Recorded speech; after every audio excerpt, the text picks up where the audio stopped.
ती पण त्या बाबळी त्यांनी झाडात अडकतायत, ही अशी परिस्थिती आहे. आता पंचनामे नको, सरसकट मत द्या असं विरोधक मागणी करतात. 50,000 हेक्टरी असे पैसे द्या असं सांगतात. आता आम्ही बांधावर आहेत, सत्ताधारी पक्ष बांधावर आहे. म्हणजे मी एक दिवस नव्हते तर माझे सगळे तालुक्याचे जिल्ह्याचे पदाधिकारी, कार्यकर्ते, लोकप्रतिनिधी सगळे बांधावर गेले.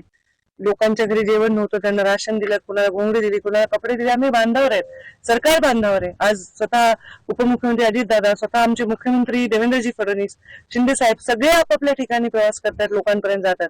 पंचनामे नको हे म्हणणं योग्य नाही. पंचनामे झालेच पाहिजे, हा मदत सर्वांना झाली पाहिजे असं तर आमचंही म्हणणं आहे आणि आम्ही त्याच भूमिकेचे आहोत.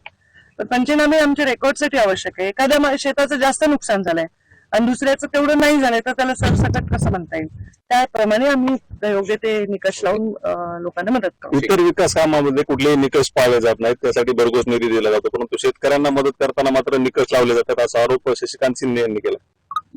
मला माहित नाही, मी ते पाहिलं नाही, मला आरोपांची उत्तर द्यायची नाही. पण मला असं वाटत नाही की कोणत्याही कामास निकषा विना होतं. एखादी विहीर बांधायची तरी निकष आहेत, एखादा बंधारा बांधायचा आहे तरी निकष आहेत.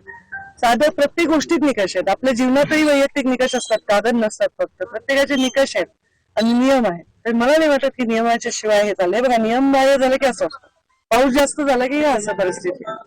तर मला वाटतं निकषाशिवाय तर काही नाहीये. पण निकष आम्ही लावत नाही, आम्ही फक्त त्यांच्या रेकॉर्डवर घेतोय अडचण काय आहे त्यांचा.